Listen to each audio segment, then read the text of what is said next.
Welcome to Wolf Spirit Radio. To maintain the power and the control grid of the few masters who want total domination. You know, that's been the scenario.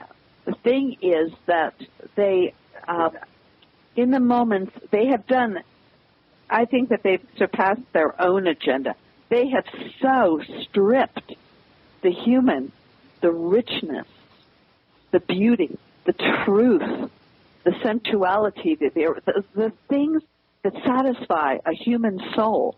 They have so stripped it out of every level of culture, society, education, family, relationship, that you're looking at starved people. You're looking at Auschwitz victims everywhere on an emotional level because nobody can get their needs met when they're in a power grid that is warring against the very humanity that fulfills us. And we don't know it because when the shutdowns happen, we're shut down and we look for the next fix. And if it's a video game where we're killing half of New York before dinner, we're just playing. And then after dinner, you know, we want to kill Hong Kong. And it's what's there. So what's put in front of us. And we're addicted to all of this mechanization, this dehumanization, this transhuman agenda that is made us into really ugly beings. And so when love presents itself, when something tender and open and transparent, it's like that part of us, the shadow, that has sold out to this matrix of violence and evil, runs screaming. Because why? For you to have a love affair with a truly human man or woman, what's going to come up in your face? The dehumanized part of yourself, because it's in the way. It can't let the energy flow. It can't let the love flow. It can't let connection happen. It's the opposite. It's the anti-force to love that we carry in us as us. So this process, and we've mutated the feminine DNA through all of the torture of the feminine. And, or it's been, I'm not saying we did it, but it was done to us in a lot of ways. We allowed it, but, you know, in a lot of times, either you allowed it or you were dead. You know, I mean, it's not like there was a lot of other choice. So we've all pretty much sold out to the evil force in a piece of our shadow aspect. Now, I'm not saying that this was a conscious choice. You know, they can come for you, like in my book, It's Stealing the Moon. It's also autobiographical in many ways, even though it's a creative nonfiction. Natalie, you know, she's remembering in the incubator, you know, there she is, starved for touch, starved for contact, horrible pain, sick, and this dark entity enters her, and it's like a drug. And for the first time, she's pain-free. She doesn't know what's happening. She contracts with this energy to let it live in her as her.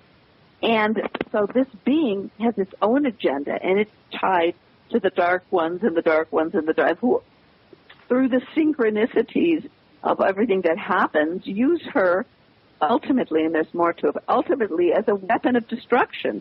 And, you know, all she was trying to do is get out of some pain. So the thing is, we haven't a clue any of this is going on in our psyche. And I'm sorry, but psychologists and psychiatrists are not going to let you know about this. And then exorcists and witches and are going to exercise it from your being, and tomorrow morning it's going to come back into your being. Because the only way out of this is step-by-step conscious responsibility, experiencing at these levels with a great deal of self-love and awareness. And now more than ever, I think, we can heal this quickly and easily. And that's the good news. I mean, the other side of the story is where we are cosmologically in terms of 2012 and all of the planetary alignments and this huge new energy from the photon belt and the galactic center, so that there is this mass energy, and I dare say it's a mass energy of love and light, and it's there for us. So, because I've been working with intense processes, I know you have too, Rebecca, for many years with people, and they're just shifting this stuff. Because what needs to happen, we're in pieces. Our psyche is in pieces. Everybody is in pieces. And some of them are shadow pieces. Some of them are just unexpressed potential. And it all needs to come back together. And so we're going to be doing that.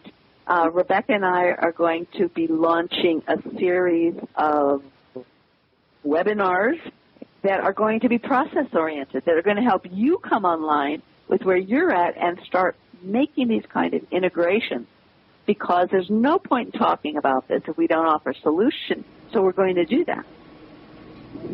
I have a question on this. Okay. Would it be helpful if men were to listen into? It's men have another process come back. Men are just as much a part of this as women are. Who raises the men? The women. The women get that they need to sell out to the matrix in order to survive, right? And what do they teach the men to do? The little boys don't have feelings. They're manly. You can't be human. You have to be, a powerful guy. You got to be a strong man. You're going to be the provider. You're going to go to war. They sell them. They sell them right out. I mean, this is what I feel is a huge, huge cop-out, and I don't think anybody much talks about it because it's not to point fingers. I mean, I was this way. Everybody is this way. We've become, as mothers, as in our shadow aspect, the ones that turn the boys into men who will not be able to love women in a real way. We shut them down. That's our job. We, as part of this matrix of violence, that's the job of the family. Shut down those kids. Let them know, no, they can't be free. They can't be who they are. They got to go out there and perform in the slave market. Just tell them to get on with it. Shut them down. Then at school, if you didn't shut them down enough, school's going to do the rest of the job. And when you get them properly shut down, if they break, you can send them into psychiatry, psychology, and there, you're trained as a professional. You can't love your client. That's perversion. You lose your license if you love your client. I don't mean just physically. I mean that if you're humanness, if you move out of objectivity into this divine feminine embrace that is the healer itself, you can't practice. So what happens? You can fix broken robots, but to help people emerge is a process, a whole different process. And, it's time to wake up in the trance and go, oh, my God, the human part of me has been compromised by all the people that said that they loved me and cared for me the most. We've been so, mystified, right? Told one thing. This is what we're talking about relationships. It's so complicated because there is such a huge vat of sold-out, false, dark energy that we've learned we've had to hold to survive. And this energy cannot love. This energy cannot connect. So, what are we going to do? We're going to blow up the planet and start over again? Or are we going to, face it? Is that sounding too rough? I don't know. No, not at all. But I get so sick of all these answer to the feminine priestess and the super professionals, and they've got their resumes and portfolios, and everybody's going to help us heal from this.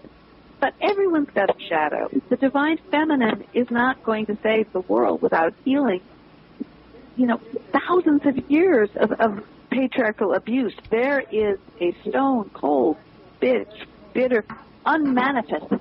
Can you imagine an energy that has that much power, the power of creation itself, that has been imprisoned for thousands of years, and you unlock her from her jail cell and say, here now, would you save us? You have all the human qualities to redeem humanity. What's she going to do? We need to save her. You know what I mean? It's interesting. Let me interrupt again. I had a lady named Mama Sophia who's the clan mother for all the tribes. Wow. And when I listen to you and reading your book, you two are so in sync that to me, it's not scary. It's a blessing that she and you have come into my life. And with that, I'm going to back out and let you two talk. It's your turn, Rebecca. Well, I think in answer to the question that you asked, Dave, about would it behoove a man to be a participant? Well, why not? I mean, because in every human resides both male and female energy. The difference is the carrier that in past timelines or in other timelines that we've all exchanged roles. We don't always, in my opinion, incarnate into the same physical expression. To witness what it's going to take for women to heal so they understand the women they're with. That the process for a man is to reclaim himself from his severely abusive childhood where he got cut off from his human core. And then, because he is in a male body this time, and our bodies have memory of all that men have done, and men have been the domineer culture against the feminine. And I believe for men to restore their connection to life, they need to support the healing of the feminine and the birth of the feminine leadership. And behind every great woman, there needs to be a super evolved man that is supporting her to mature into a being that can help recreate a peace culture, not a war culture. So I would love to see men understand all the pieces. It's a different healing process back to connection to life for men and women. And I think we need to understand and support each other in that. You know, we talk a lot about the dark forces, and this is one of the questions that Dave wanted you to go in, is about dark forces to within us and to become lush for the dark forces. Why do they need us? What does, like, the role of trauma, pain, abuse, suppression play in enlisting the service to the dark side? I think we need to talk about that whole dark side premise as to what the destruction or certainly the squelching of the divine feminine in the psyche, what that has done for all of this.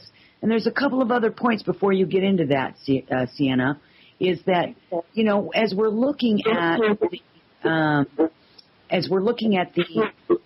object of relationship between male and female, it has been referred to in many ways as the war between the sexes, and it truly is. That's not a joke. That's actually something that's ingrained in us. Is that it's about who wears the pants in the family, who makes the decisions, who does this, who does that, who's the dominant force. It's not about a land of equality, of recognizing the differences between the male and the female and allowing the perfect balance as we were designed to be. Instead, it has now been totally traumatized into this whole convoluted a premise that even between the males and females, when they're in a quote-unquote love relationship, that it's a war within the relationship. And then we have children, and this warring is going on between the parents, whether it's a silent war, a verbal war, a physical war. It's still there. It's all there. We have to heal all of this, and this has to be done from a very conscious level. And the tools that we have to find is to be able to walk very quickly. We're not talking about working on these things and taking the rest of your current timeline necessarily to get solutions. But what we're doing is we're laying the premise for it. So I just wanted to make mention of where some of this stuff comes in at. Okay. Let us not forget that the power the true power is in love and is in the coming together of the male and female in a very deep divine way. And that is what, when that happens, it's game over. The return of love is game over. You see, they're living, the dark ones are living on the negative psychic emotional energy. Now, for whatever reason, and there are lots of stories, and I don't want to necessarily, there's the reptilian agenda, there's the transhuman agenda, there's the archonic agenda. There are a lot of people that say it's this story, that story, of how this is happening. It's clear to me from direct experience working with people that there is this vampiric, dark presence that needs us, that needs to live off of us. Now, how they ended up in this inorganic state where they cannot directly access the life force, we could spend a number of hours debating that. But let's just say it's true. So, and they don't live off of positive energy and light. They are repelled by the light. They can't stand the light. They have to put our energy in an unconscious state where they can use it in an unmanifest state. You see, either you are empowered, your soul force, your spirit force is in your body, and you are using it for conscious acts of service to others and in harmony with life. Or it's in the unconscious. And there are people that swear that it's being used to keep this control grid of violence in place. And my book talks about that, how my energy through satanic ritual, through my own unconscious choice to be selfish and to choose hatred, locked me into a contract with a very dark magician who used my female force to keep the patriarchy, to keep the control and power grid going. And this is true for everybody to a greater or lesser extent. So, why have they made love into the war zone? Why has there been that programming consciously engineered by the Dark Lord? Because if you are in a conscious love relationship, a sexual relationship, or agape relationship, it doesn't matter. The energy is if you are using the energy, they can't use the energy. This is an energy war. And they need us because they have no access to the life force themselves. So I don't know if that's, that's an overview. Well, I think that's a good start. And, you know, and I think I want to also mention here, too, Sienna, is that that there's been hijackers, so to speak, that come and hijack the energy. But an interesting conversation that I had earlier with a friend of mine today in regards to this very topic was that if you are heart-centered, if an individual is heart-centered, what happens with that is that the dark forces, that's what you're talking about, is the energy. So if you're heart-centered, if you operate out of your heart, you need no other protection. You need nothing else to protect yourself from any idea that somebody can harm you or hurt you in any way, because that force in and of itself cannot and does not, just by the very nature of what it is, you can't be touched by the darkness. That doesn't mean that doesn't mean you're not housed, that you're not housing a shadow self in there. It's about how you choose to express yourself, whether you express yourself from the heart center or whether you get into something entirely different and use that as your conscious expression of character. Yeah. Well, we have, and I think you talk about it in your Elohim, or the Elohim talk about it, and I don't know your exact wordage, but there is a grid, and Dieter Doom from the Sacred Matrix talks about it as the Sacred Matrix, that there's a grid of divine energy that is the blueprint for all of life, that is in a harmony. It's nonviolent. It's peaceful. It's full of joy and light, and it connects all of us to all of life. And then there's this control grid. I don't know what your people feel looking to say. They can have a name for that one, too. Call it the construct. The what? The construct. The construct. That's what they call it. Yes. See, the construct, we are all unconsciously giving our soul force to this artificial construct, and therefore we are being used for the agenda of the construct, which is not one of honoring life. It's the opposite. So we have a choice. Where is our energy going to serve? But we have to understand, this is why I think that these webinars, maybe I should be calling that something else, for lack of a better word, these process-oriented shows we're going to do, where people can actually experience the part of them that's in the construct and break that and bring their energy back, yes, heart-based, into life. And then you change the whole law of attraction. You change your grid. You change the possibilities that open up for you, your interactions, your self-identity at a core level, everything that you do, because at the core level, we want to be worthwhile human beings that are in service to life. We want our life to be for something. And, there's lots of humanitarian organizations that are very vampiric. They're dark. There's all kinds of lip service to the good, and we all want to be good. And while we hide that we're really totally compromised to this control grid. And that's not really, and then this is what the book I wrote, Stealing the Moon, is about. It's about a psychologist that discovers this. She's trying to help somebody. She's trying to help her patient, and she recognizes there's some force in her that's completely on an opposite track. And what is that? And if we don't break that, we are completely hypocritical in everything that we do. Now, most of the time, we are hypocritical, and society is based on hypocrisy. Groups, churches, schools, families, we all come together to agree to be hypocritical and not call each other on it. It's called the status quo. You get to be a stone-faced liar politician, say everybody stands up and applauds 400 times. It's complete garbage. It's complete lies, but it's what's, paying your paycheck, so it's keeping you with the 2 cars in the garage, and you're going to shut up and go for it. And, it's most of the world is run on total hypocrisy. It's sucked into a controlled grid of evil that's a violent force against life and is pretending it's something else.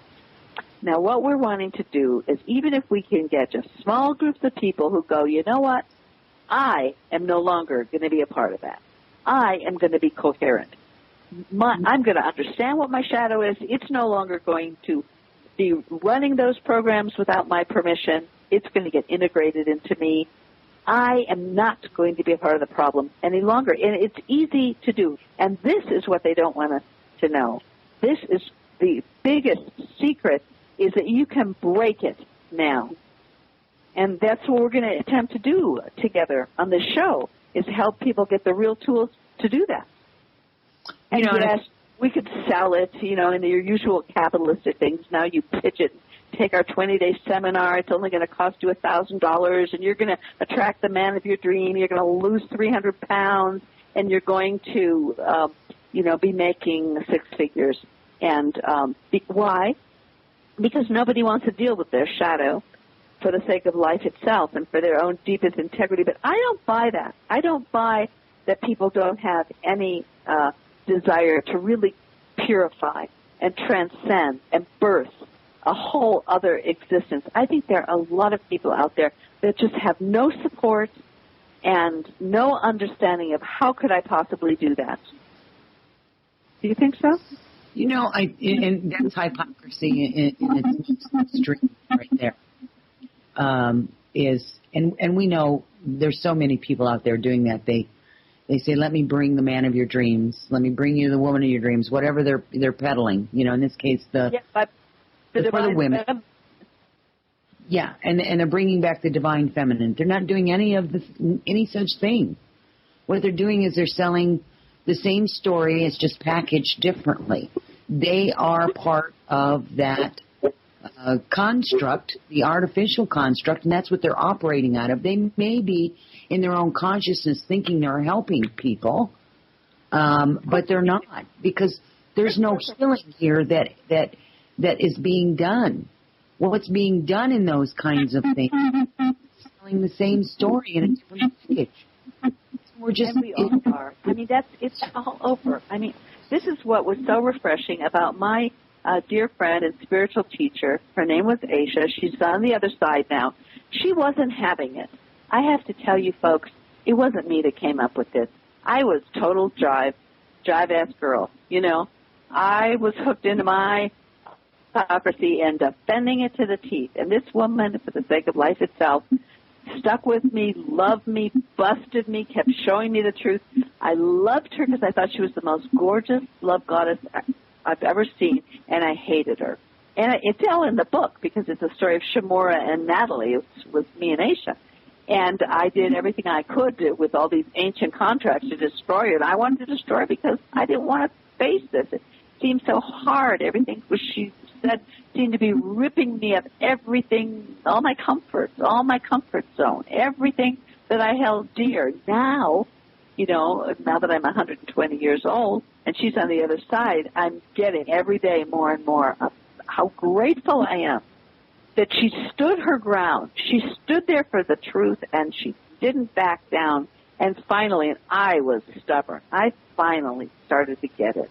Poco a poco, little at a time. But now I have to say that what she gave me is the greatest gift there is, because there is no material thing that is equal value to one's integrity, to feeling that one has a decent relationship with life itself. And I really think that all human beings want this, and they just don't have a clue. I mean, it's like there's a cycle of waking up to it. Now, we're waking up to what? We're waking up to a lot of all the destruction that's been done to us for so very long. That's really important. It's really important. But guess what, guys? They want us to stay focused on the next world war, on the next attack, and on the next agenda. And I don't mean it's not important for whistleblowers and people like yourself and Dave to put this out there. It's crucial. But then we need to stop giving it our energy. Because guess what? They're little, horror stories that are ongoing.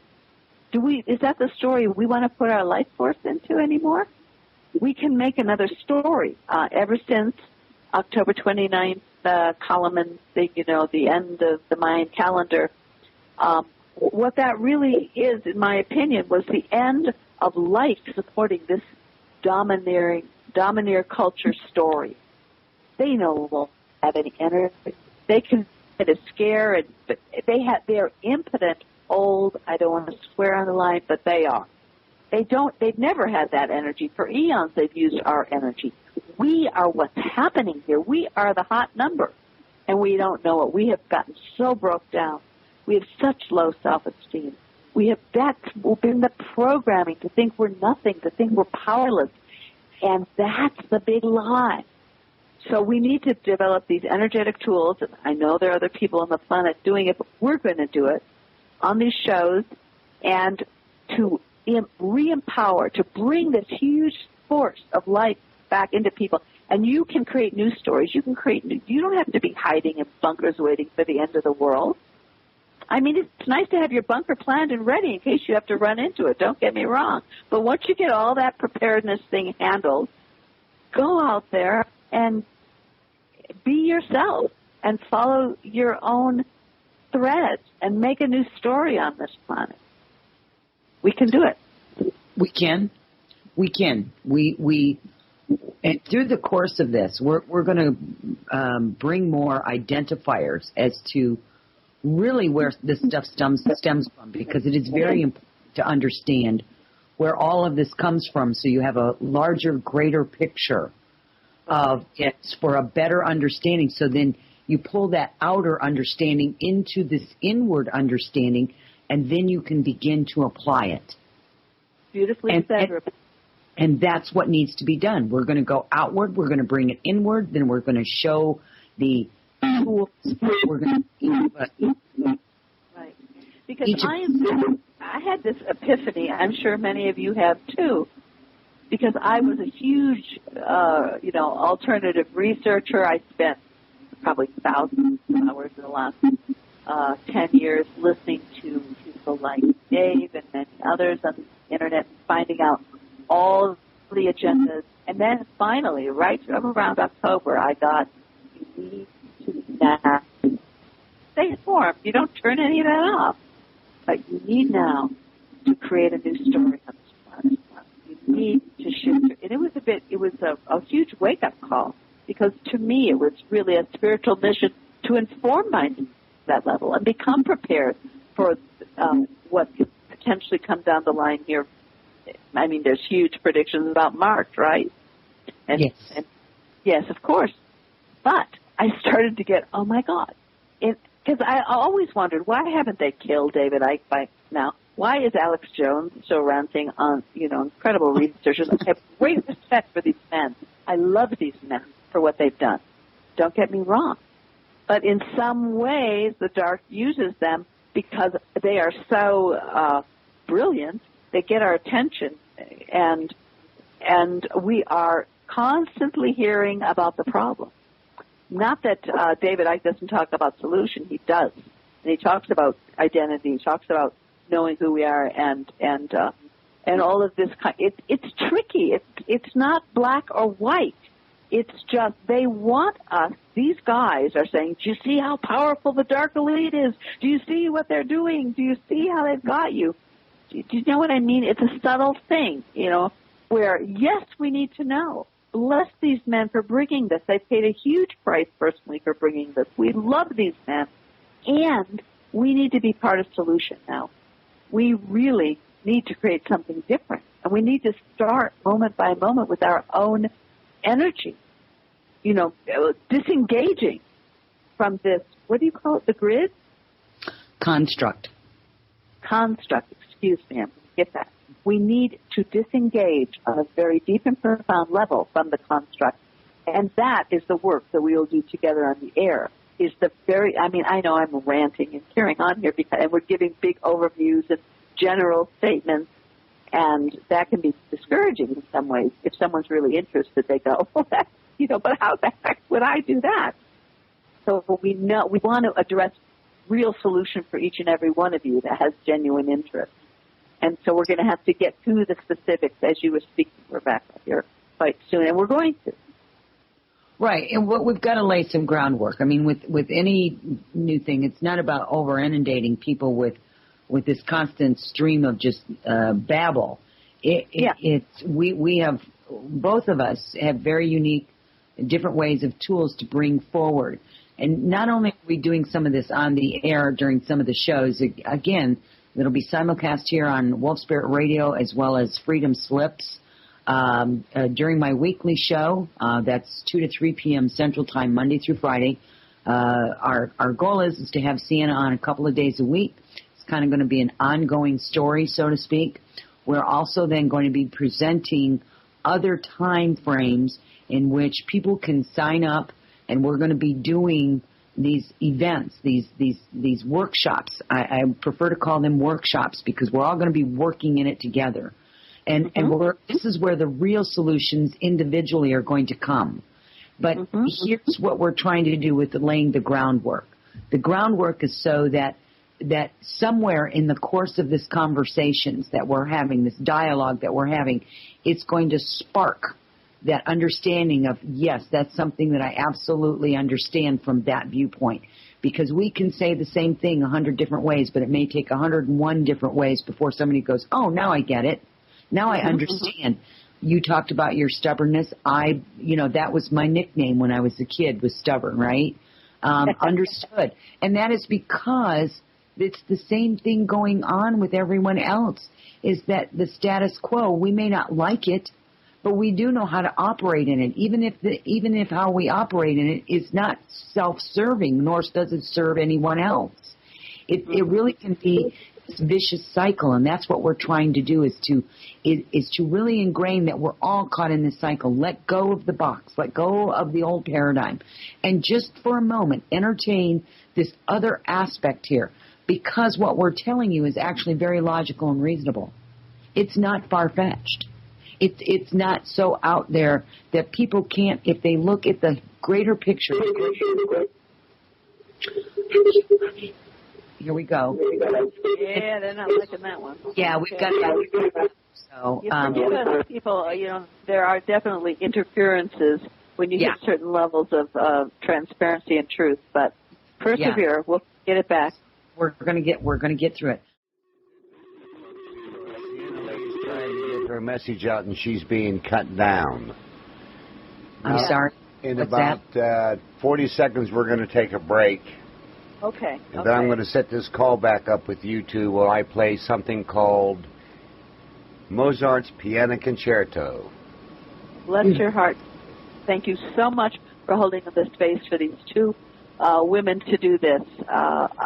That's very, very rare, and I really honor you and appreciate you for doing this. Let me read a little something that's out of your book, by the way. Cool. When women reclaim their relationship to divinity, what transformation the world will witness then? And folks, you have no idea what will happen, and this will be a world of peace again. All right, we're going to take a short break. We'll be back while I set up the call and do about 47 other things at the same time. Okay.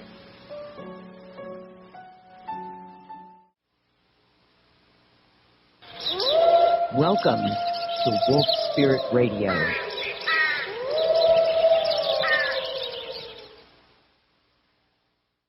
Unconditional love. And we're going to be doing this on the subsequent presentations. We're going to create a field. We're going to create a sacred matrix field, even on the internet, that is mutually supportive to bring forth the lies and the shadow aspects to heal and integrate so that the authentic person can return. So the soul force, the spirit force that has been trapped, that has been shamed and made to feel less than, all of these things is trapped in trauma, is trapped in ritual, satanic ritual, horrible abuse, all the many, many ways that we got shut down. We support each other to return in that authentic way. And that's why, that there's so many grids to keep us apart. The separation is huge. I even feel it sometimes. Well, I feel it everywhere. We've got these messages, these programs, and there's, it's not always our voice in our heads, and all about that, judging each other, making each other wrong, not trusting, whatever it is. And also we don't want people close, because at the core, we have a shame of ourselves. We're ashamed of our egos, because we are selfish beings, and we know that's no longer appropriate, but we don't know how to shift out of it. So coming together in a real way around supporting the shift is crucial. Hello? Yeah, are you still there? Okay. Still here. Did you lose me? No, I just, there seemed to be something that you couldn't hear me. I said hello a couple times and I didn't hear you either, but let me say something. There's been a little bit of things here today. The first 20 minutes, I started recording before we went on the air. But when I looked at it, at 20 minutes after the hour, the recorder had been shut off, and I don't know how long it had been shut off. But it's going now, and it's run now for 48, 49 minutes without any problem. But we're having trouble with the stream from here, because people say they couldn't hear us, but I think we've got it fixed now. So if you two ladies will step back up on the soapboxes, the lights are still on, you still got the mics. I'm going to sit back here and just monitor things. Okay. And again, thanks to Revolution Radio for simulcasting, and Sienna Lea and Rebecca Jernigan. Continue part 2. Okay, well, I don't know if... Well, I want to just make this mention, is that, and I say this frequently on my shows, is that we are working with a third-dimensional technology, and this technology is being affected by the energy shift. myself or Dave or whoever else is out on the radio waves, that inherently, if truth is being spoken, there has a tendency to be disruptions in the flow of information. And so we're just going to keep our patience about us. Trust us when we tell you we get just as frustrated with this from our end as obviously as it does for the listener out there. So we're just going to keep the calming energy here as much as we can so that we don't ourselves individually get caught up in the dynamics of the disruptions. So that being said, I wanted to talk a little bit more about relationship. I want to get back to relationship a little bit. You know, we have been talking basically, I think, Sierra, or you have been, mostly about the relationship between male and female. But let's talk about the relationship female to female.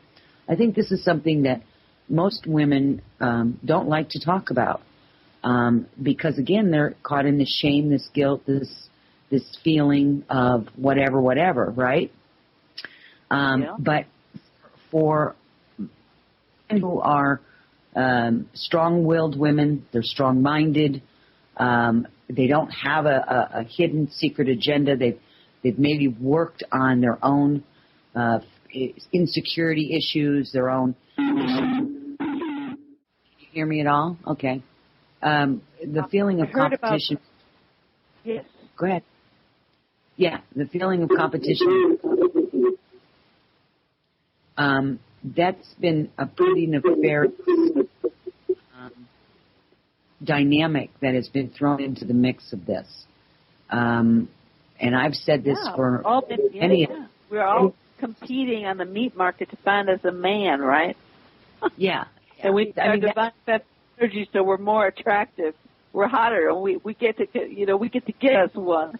But I mean. I got some. No comment.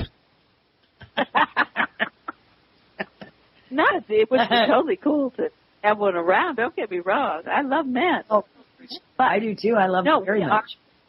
We're made, we are made to serve whatever agenda it is, and we're made to be suspicious of each other and compete with each other. Mm-hmm. For a man. Yes. And that's where it comes in the psyche. That isn't always how it expresses itself, which is very, very interesting. Because women are in competition with themselves of being thinner, taller, prettier, wearing more bling, being more sexy looking, having more beautiful hair. It's all about the external, not what's the internal of the female. The competition literally is an external competition. As far as what we... I'm sorry? It's a big plot. The meat market out there is super programmed through the media. I mean, super mind controlled, because the men are super programmed to be attracted to those women, those false women. I mean, I used to work at a topless place. I wasn't one of the dancers. I was the massage therapist, the mama bear in the back room, and I'd go in Vegas. Can you hear me? I can. Loud and clear. Yes, I was. And so I got to hear the stories of my girls when they came in for their back rubs in between. I mean, every man, a politician, superstar, rock star, athlete, they were all out there salivated over these girls. And on a regular basis, these men would fall in love with these girls, who were, a lot of them were also hookers. And it just blew my mind. I sat down with one of them who was a billionaire. And I, was like, what about this woman being a hooker don't you get? Like, oh, I'm in love with her. She's the woman of my dreams. But you don't understand. This woman shut down a long time ago. This is an act. She gets paid for it. It's the way she's putting herself through law school. She's disconnected from herself. She can't love you. It's like, we are so naive. We have been so brainwashed by Hollywood, superstars, movie stars, reality, and what's attractive. Now, and men, neural net is programmed visually to be attracted to the outer. You know, it feeds their identity, and if they think that they're still got it going on, if they got one of these pretty young things attracted to them, and the real connect, which is the true juice, which is the true enlightened evolutionary connection that births your eternal soul with the divine feminine, the real connect, they don't feel it. They don't feel it as attractive. They don't feel it as desirous unless they're somebody who's really broken through some of their mind control and emotional control and other level control to even get it. And it's rampant out there, which is really discouraging for the women who've done the work on themselves to be present, who really hold the authentic energy. And when they actually love with women like that, it's a huge transformation. It's one of the most profound spiritual experiences of their life, not to mention orgasmic. And they don't even connect in any way, shape, or form with that. So put that in your pipe and smoke it. Well, you know, it's just, sincerely, it's a disservice. The commercials just drive me nuts because I don't care if you're selling a hamburger or if you're selling a car or if you're selling a vacation or if you're selling a Gidgy widget. You will find more. Yeah, you'll find more of these models in there that are, you know, totally airbrushed and totally, you know, Adobe Photoshopped and, you know, all of this and people idolize. You can barely find it. And if you find it, it isn't going to probably want to go home with you. And so the starvation, which breeds the violence, which breeds being lunch for the dark side, it's so intense because so few people can be real enough in themselves to have a real love/sexual relationship to create the great relief, to create the great fulfillment, and which drives them. And then there's perversion is everywhere. It's a huge meat market of perversion. And the dark magicians are living off of your energy as you engage in that. That's what's happening. They're living off of it. The off-world cabal, the banksters, the Illuminati, they're living off of your getting hooked in to that thread of through the great pain and unfulfillment that you carry. I'm not blaming anybody, but we need to wake up to this. You know, and I think that's really a very good point here, is that this is not about pointing the finger and saying, no, you're it, you did it. That doesn't get us anywhere either. It's about recognizing what's been done, and it's about transmuting it, changing it by shifting how we perceive things, how we operate. And, you know, when we look at the male-female relationship, there's so much that's lacking between the male and female relationship. There's just so much. And I don't care if we're talking just friendship or if we're talking about a love mate or whatever you're talking about. There is so much that's missing. And this is on both behalves. Ignore the real stuff. We're programmed to destroy the real stuff. The part of us that's contracted to this artificial matrix is programmed to search and destroy the real stuff. We can't, and so you get, you can see someone and they have a great package and they're charming and they're blah, blah, blah. You let down your guard, you get into, an intimate thing. And that part of them is search and destroy. And they have no idea. I mean, it takes somebody who is fairly committed to truth, committed to transformation, has woken up to some extent to go, oh my God, what is this in me? I don't want this to be here. And I mean, this is doing this kind of work, the call to all the dark brothers and sisters to come clean.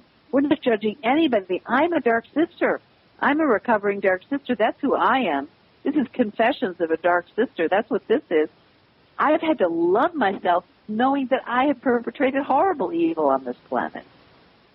We all have to love ourselves and love each other through this. That's the only thing that's going to get us through this.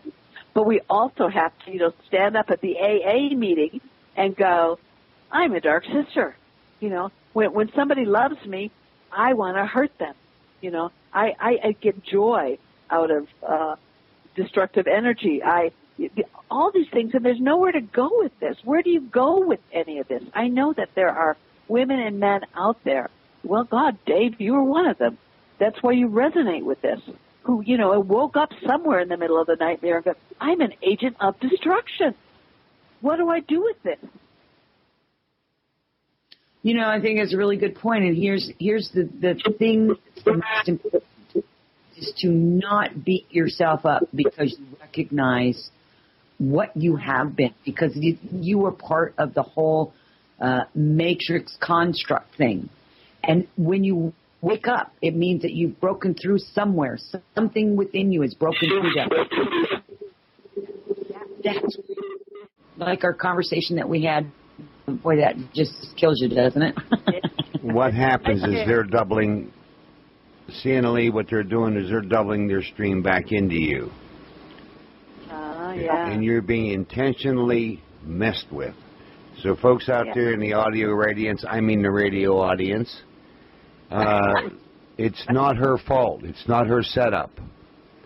It is the powers that be do not want this word out because she's going to do so much with Rebecca Jernigan on setting these things up that we may have to pre-record the programs.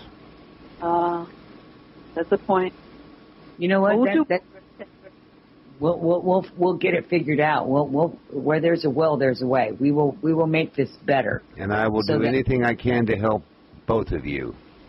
Thank you. Well, that is so awesome, and it's because you do understand what it's about to wake up, knowing that you are not just in the heart of darkness, but you have become the heart of darkness, and you don't want to be it anymore. And how do you get out of it?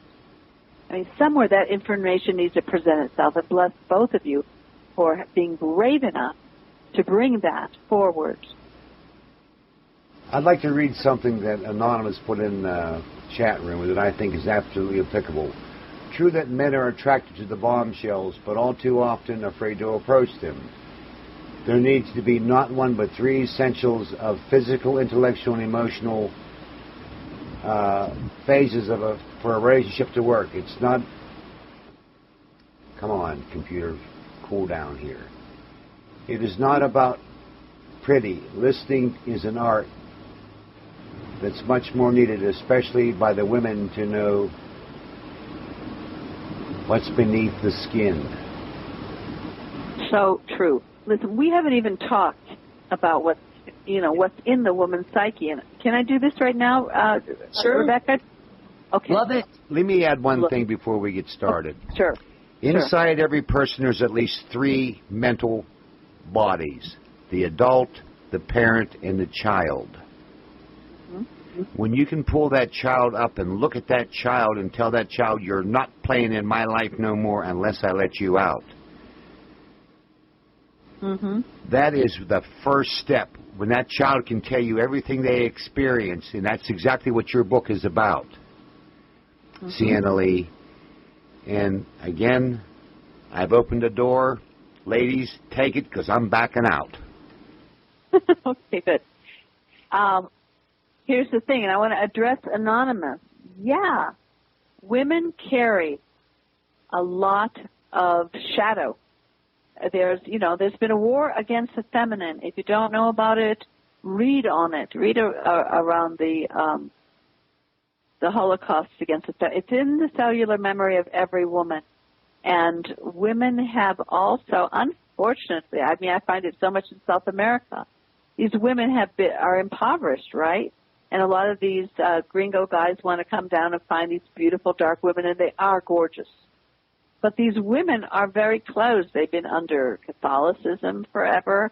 They've been under poverty. They look at the white guy as a ticket out. They've shut down this realness. These are people that have been in a war zone. When you're in a third world country, for example, and in some ways all women have been in a third world country, you shut down your heart, and you picked up this patriarchal model. You're looking for a provider more often than not. You are not open and vulnerable and trying to flow with the authentic being of yourself as connected to the whole of life. A lot of women have not had the luxury to find that part of themselves. And there's a huge pain body in all of us, in women. There's a huge pain body.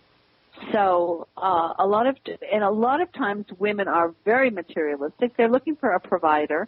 Now we have to remember it wasn't that long ago that if a woman did not find a man to provide for her, she would have to become there were only housewives and prostitutes a few hundred years ago. There weren't that many women who were self-sufficient, and that was intentional. So, and in a lot of the world, it's still that way. There's mass amounts of these brides, mail-order brides, and all of you poor, sweet who look at these websites and the Russian gorgeousness, and these women are going to take you for a ride till the end of time. And you just don't get how dark this has become. You know, out of the desperation and out of this huge pain body, there is a dark, Kali aspect to the feminine psyche. And we women need to clean this up. We need to recognize that we are now, just like every oppressed people, we become worse than the oppressors. You know, there's no revenge, there's no wrath like a woman scorned. We know this. I'm not saying all women are, insane banshees of destruction. Of course not. There are many women doing beautiful things in the world. There are many people looking after people with all the best intentions. There are many kind-hearted women and women who want to serve life. But we do carry a huge pain body, and we do carry a huge armor. And this is a collective problem. It belongs to all of us, and we need to find solution for it. Hello? That's what you two are here for. Yeah. Well, I feel sorry for Adonis. I understand what he's saying. I hear so many horror stories. I used to really hate men. As you can read, when you read the book, you'll see that my hatred of men, which was the path to my demise. Well, I've come to peace with it. I do love men, and men confide in me, and they tell me their stories of they're trying to find women, and the stories of husbands and wives, horror stories.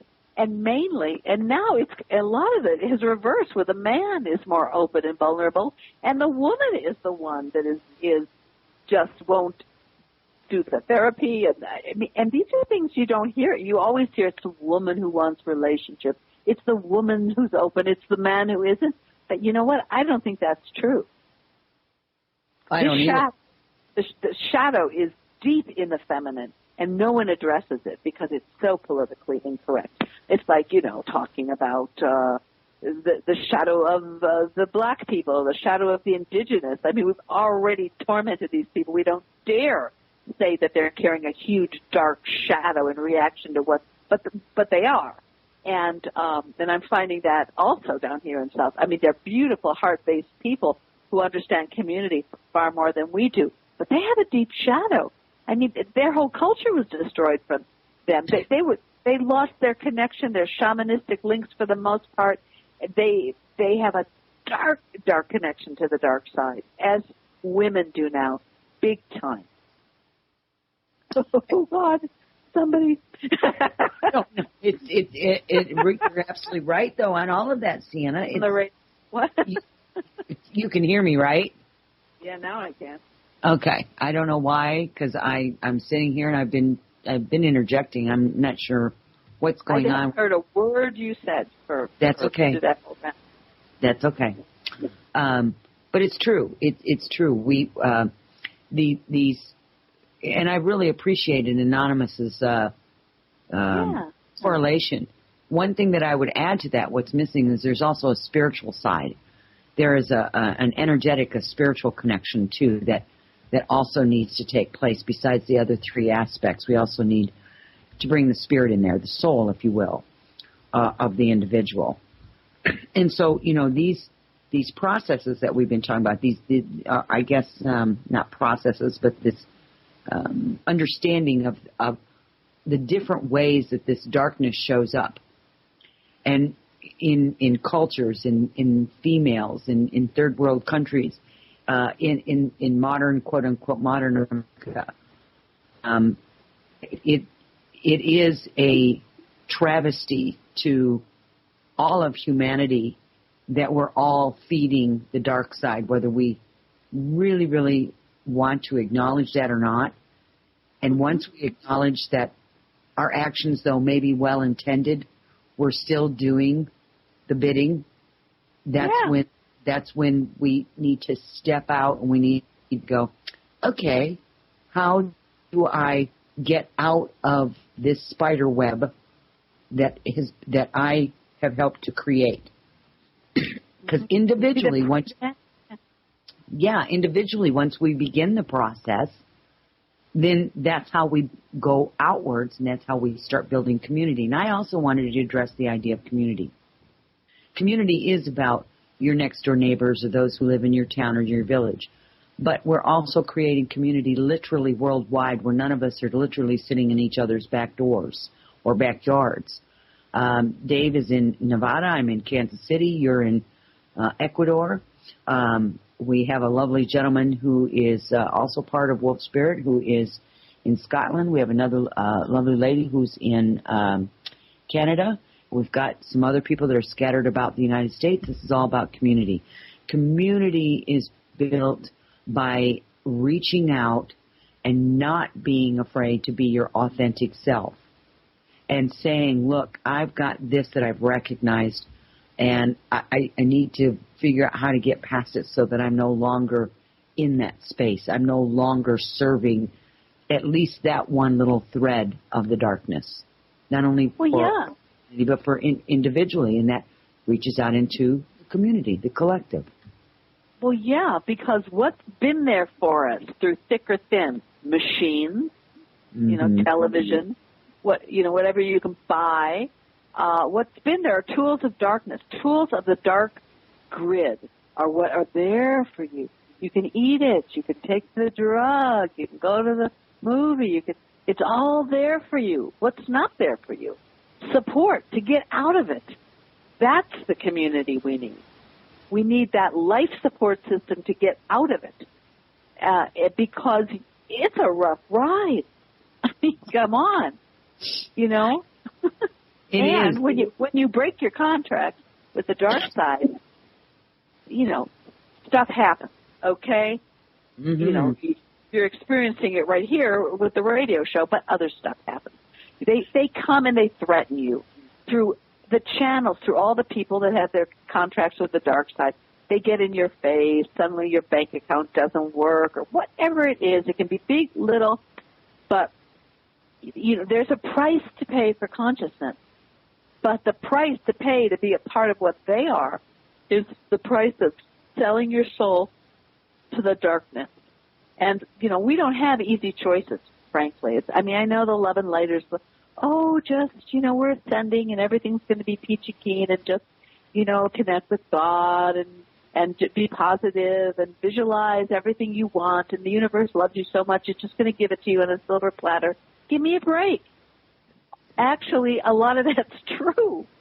But the universe wants to support the truth seekers, the real people who support each other. We need to create a new grid. Well, we don't need to create a new. We need to connect with the sacred matrix, already a grid.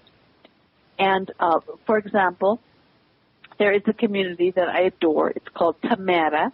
They have a website, tamara.org, Tamera.org, created by Dieter Doom, Sabine Lichtenfeld in Portugal. And they are doing their best to live in this new way because and he was a psychoanalyst, incredible world thinker. He said, therapy doesn't work. I mean, we can do therapy techniques that work, but it's like, all right, we're going to take you up in the corner and break you out of the grid, and then we'll send you back into the grid, and you're going to have to shut down again because there's no way to exist in that grid without somehow being complicit with it, unless you're a saint. So we need to have new societal models that support authentic people having real lives, real connection, real truth, that work sustainably with the earth, that work sustainably with each other, that work sustainably with the animals and the universe. what are those models? How do we know what those models? We need to create those models together, and it is happening. They're doing it there, and it is my intention to help create those. We're trying to create one. There's an impulse to try to create one amidst this whole community of lone wolves where I am in Ecuador. Very challenging. But this hugely resonates as true for me. You can't fix one person. This isn't a personal issue. We all carry a societal reality that's been going on for thousands of years and is still going on. It is the disease. We're being made to tell we're the problem. We are not the problem. We are an effect of a world that we got indoctrinated into. So even if we do this in a small way, even if you have just a handful of people and you can get together in a town where you are a few times a week with the tools that we're going to present and run these together so that you can go deep, you can become truthful, trustworthy, and transparent with each other, you can be an oasis in a horrible zone if you have to. I would like to see these get bigger, these healing biotopes spread all over the world, where we actually create new models of living, new models of loving. So do you see what I'm saying? He really said, no, you can't just fix the individual. You have to fix the whole environment that they're living and breathing in moment by moment. So that's the real task. Can I give a better analogy? Sure. You can either fix the pieces on a chessboard or you can be the whole chessboard. Exactly. It's time for a new chessboard, Exactly. and we could do it. They don't want that to happen. And also, Bucky Fuller said, I don't remember the exact, he says, if you build new models, the old models will just fall. If you build juicy, exciting dynamic where people are getting their needs met, where they can express themselves, where they can be creative, where they know that they're helping to heal the damage created at the earth, where they can feel good about themselves, where their energy is flowing. Do you think they're going to go back to that old model? No. But you have to, build it and they will come. We need to start creating these in little and bigger ways so that people can come and get educated and go, oh, I could do this. It's already happening at Tamara. I mean, they're not saying that they've got the model. They're saying they're on the hanging bridge between the old world and the new, and they're in a research project together. And I love that about them. They're not saying that they have the truth and the light and the way and come and get indoctrinated into their cult and, no. However, they are very hardworking, and they study about how all of this can, and they work, they play, they love, they make love, they do it all very intensively. They're mostly German. It was mind-blowing to me. And they create in the process. They don't create, but they bring through the sacred matrix, this resonant field, and it is so yummy. It's like finally being at home. It's so high, it's so full of light, it's so full of heart, it's so full of fun, it's so delightful, and so full of truth and trust and transparency that, I didn't want to leave Tamara ever, but I was kind of called back to South America at this time. But this field is where we have the potential. We can create this together. We don't need, and you don't need that much to do it. You need to come together and the basic tools of how do you come together? How do you build the tools and practices for building this field? And we're going to go into that in this work in the coming months. Field building. Yes. And I want to say is that when an individual, we talk about the individual process here, each of us have to take ownership of whatever it is that we have that we need to let go of. And we need to recognize. And again, that's part of the bigger picture here. I mean, there's so many different components to this. It's just amazing to me. So many different components. And once you get to the point of being able to heal the extreme wounding that's went on, that's when you're pursuing the dynamics of the community is and how to build these new paradigm ways of living, because you're going to be more motivated. Your perspective is that this paradigm just doesn't work for you. It's not about stepping back into it. It's about looking at it and going, wow, this feels like a foreign country to me. That's when you'll know that it's time for you to go and do something else. Yeah. Actually, I don't know how much time we have left. 17 minutes. I have this book by Sabine Lichtenfeld. She's the co-founder of Tamara with Dieter Doom. She's written a book, it's a great book, Channeled Prayers, Sources of Love and Peace. And she has a section on trust. I don't know if it's too long, though, for our purposes. We have about 15 minutes. It's 2 pages. What do you think? I think you'll probably be able to get through it, even if you have to kind of paraphrase some of it. Trust is the key to the new world. Stretch out your senses towards the world and open them to this day. Connect your body and your mind with my source, which is moving towards a new future. Without your active participation, the longed-for future cannot come about. You, therefore, need me and my power so that you can always nourish yourself from it. You yourselves are like a blade of grass under a layer of concrete that cries out for new life. The entire knowledge that is needed for the new age lies like a key inside of you, in your entelechy, as a historic memory.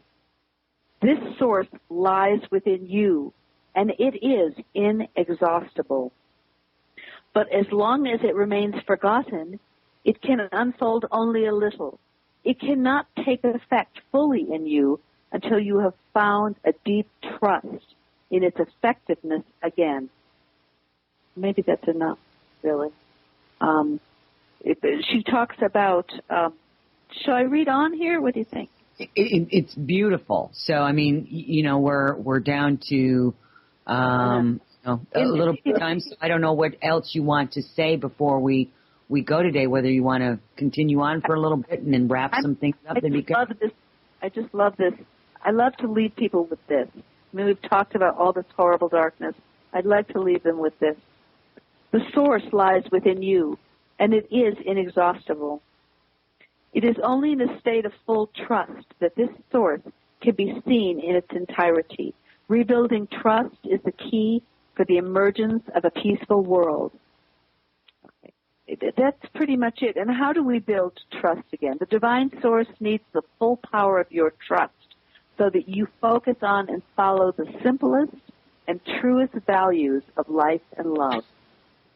Yeah, I think that's... And it's about stripping away this illusion of materialism and that the world works in a certain way, that the rules that have been, all these rules, these regulations, all of this structure it's falsely been created. People have to be able to see that really doesn't work for them, not for the human soul, not for the spirit, not for any grander purpose. There is no grander purpose. When I was a kid, I heard from my parents, this is what I heard from my parents.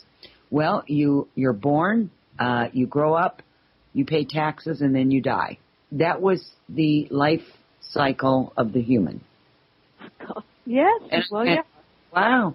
The trust. So is there any reason to be here? Really, is there any reason to be here if that's really all there is to look forward to?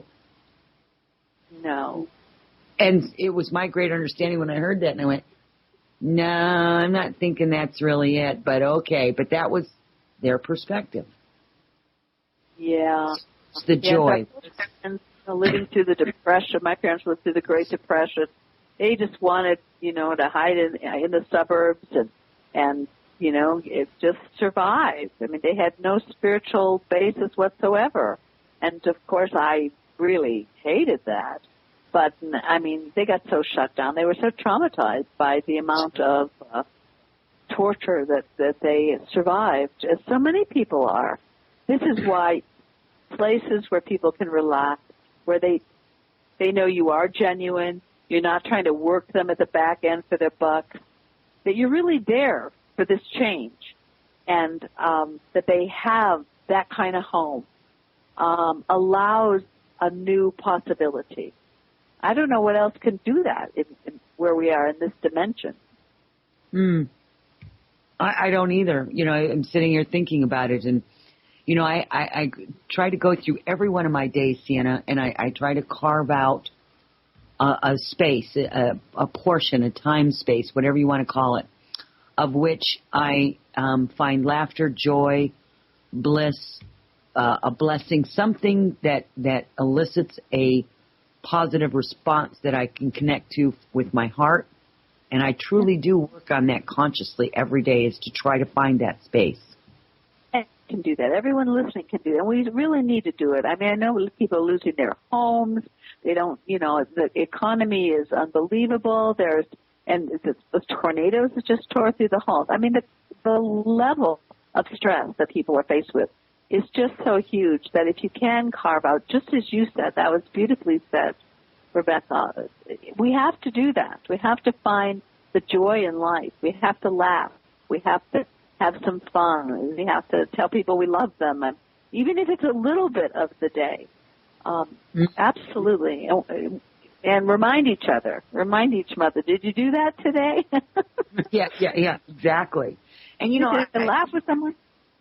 You know, that's another thing that I hope we can get into when these conversations continue is what has transpired in our school systems and in family life in regards to teachers are no longer allowed to touch a child. They're no longer allowed to, you know, to give them any comfort. And understand it's because of the abuse of a few that have taken away the whole idea that if somebody hugs another person, it's then considered sexual harassment or it's perverted in some way. And so that keeps going in, and it keeps going in and in and in and into the psyche. And so you'll hear people, if you touch me, I'm gonna get you for sexual harassment. I mean, people are threatening each other over lawsuits just because it's a control mechanism that makes them feel big and proud, you know, for the moment. That's what the dark forces feed off of. They feed off of that fear of a lack of human touch. Because we are not, if we were meant to be by ourselves and not communicate with each other, not touch each other in any way, there wouldn't be over 7 billion people on this planet. I guarantee you that's not part of the grand design. I guarantee you. You know, that's one, yeah. That's one thing about being here in Ecuador. Oh, my God. It is such a great relief. You know, sisters, girlfriends walk down the street holding hands. Men have their arms around each other. Families spend the day from the grandmother to the little one. You see the kids playing tiddlywinks on the road or running after a pig. All ages, just laughing, giggling, playing with nothing, having a good time. They all hang out with each other. It's like, I mean, us white folks down here just look at them like, oh, my God, we so lost that. It's so healthy. And they're touching each other. And, I mean, I'm not saying that there isn't abuse and domestic violence and lots of problems. However, they do have that being natural, you know, just being natural with each other and hanging out with each other. I mean, that's one great blessing of poverty. They don't have anything to distract them. You know, all they have is what's right here. And they are so much happier than we are. Oh, my God. The smiles on that, they say hello to you when you pass them. I'm in a small village. They always say hello. They smile. They laugh. These people are, the happy ratio is off the charts compared to when you're up in the northern hemisphere. It's shocking. They're in poverty. See, they're not. I mean, they're going to do real well if we do have this global collapse. They got food. They got water. They got each other. Yeah. They're good. Sienna, I'm on page 69 of your book, and I'd like to read something, then I'd like to add something else behind it, if I may. Yeah, of course. There is a love goddess in every woman. Men find her irresistible. The spiritual journey men must want to deny is launched by making love to her. She is comfortable with her sexuality. She is a sumptuous sweetness that melts on the tongue of all she touches. She is confident with her allegiance to life, a profound playmate, a white swan. Then I flip the coin over and I think, there is a love God in every man. Women find him irresistible. The spiritual journey women must go on or deny is launched by making love to him. He is comfortable with his sexuality. He is a sumptuous sweetness that melts on the tongue of all he touches. He is confident with his allegiance to life, a profound playmate, another white swan. Yes. I mean, I read this book and I feel like a child again. I'm getting my programming from my childhood dissolved. Wow. Well, that is really so beautiful. And that's why I wrote it. No one has ever said that in that way. That is so beautiful. It took a lot. I wrote that book from energy. I was 10 years alone, mainly, meditating, praying, and writing. I was getting down to some raw places, and I made the commitment to write it from a whole body energy so that it would connect with the people who read it and create shift in them. So it's really fulfilling to hear that somebody gets it, but it would be somebody as real as you who would allow himself to, and for that I'm very grateful. I am grateful now that I have finally grown up enough, it's only taken me 71 years, to be able to be who I truly am, rather than who I thought I was or who I wanted other people to think I was. I'm me. If you like me, fine. If you don't like me, that's fine too, because that's not my problem. That's right. We got, what, about 5 minutes left, Dave? We have about 5 or 6 minutes, or if you want to go longer, we can go longer. But in 5 minutes, Revolution Radio will go on to their next show, unless they tell me differently.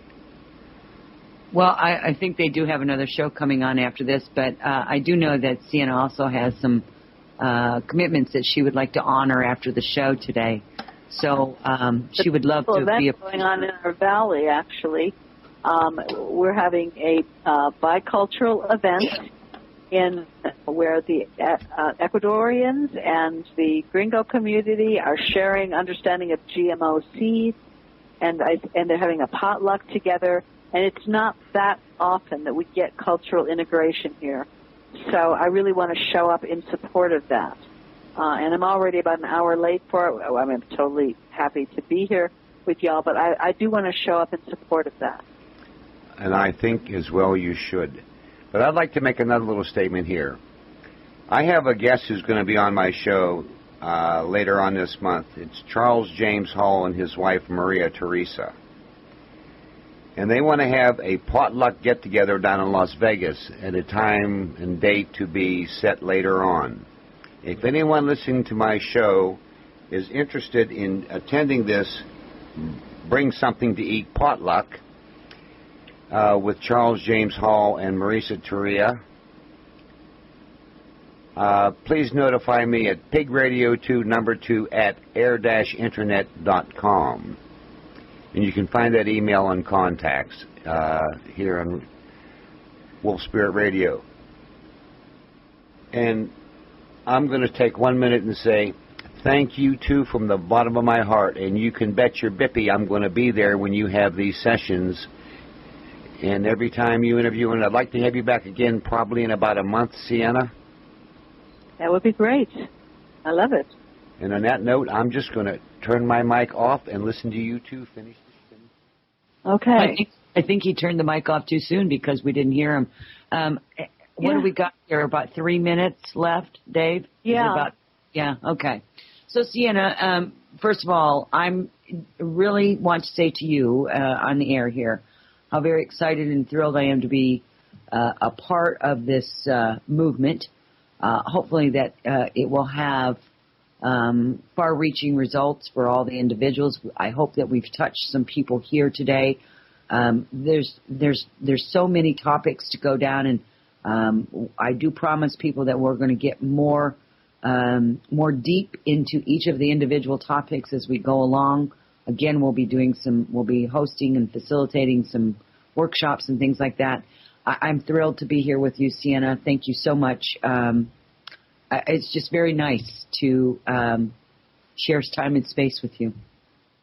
Well, thank you, Rebecca. I feel absolutely the same, that I have now connected with a soul sister at a profound level, and I can't wait to get to know you better and to create some very effective, grounded, truthful, trusting, and transparent dialogue that could shift many people and evolve us. I really appreciate how aware you are, how deep your wisdom is, and how open you are to creating something totally new, pulling it out of nothing away together as women who are in different hemispheres.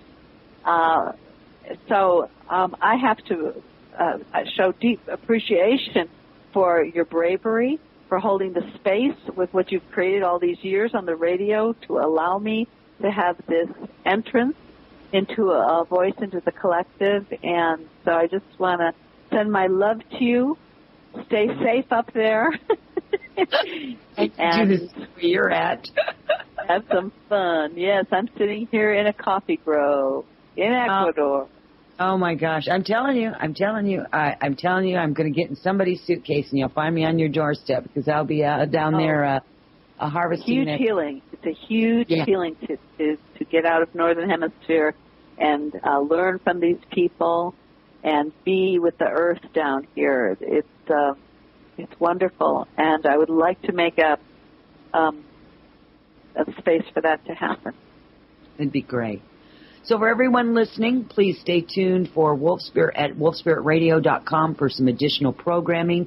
We're on the air 7 days a week. You can find all the wonderful hosts and all of their shows on the schedule page from the front page. Please visit my website. That's journeyswithrebecca.com. Sign up for the free and confidential newsletter. It will also give you the information of when Sienna is going to be back, what the particular topics are, what we're going to cover, and how you can listen in at any events that her and I, as well as some of the others that are already scheduled. You can certainly also go to RebeccaJernigan.com. We thank you for your support. We thank you for being here. In all honor, love, and blessings, go and have a great rest of your day, each and every one of you. Sienna, my honor, my pleasure, my dear. Go enjoy your day. Dave, thank you so much for allowing to be on this platform. I love it. Thank you, Dave. Yeah. Beautiful, beautiful man. Gracias. Yes. And everyone else, good.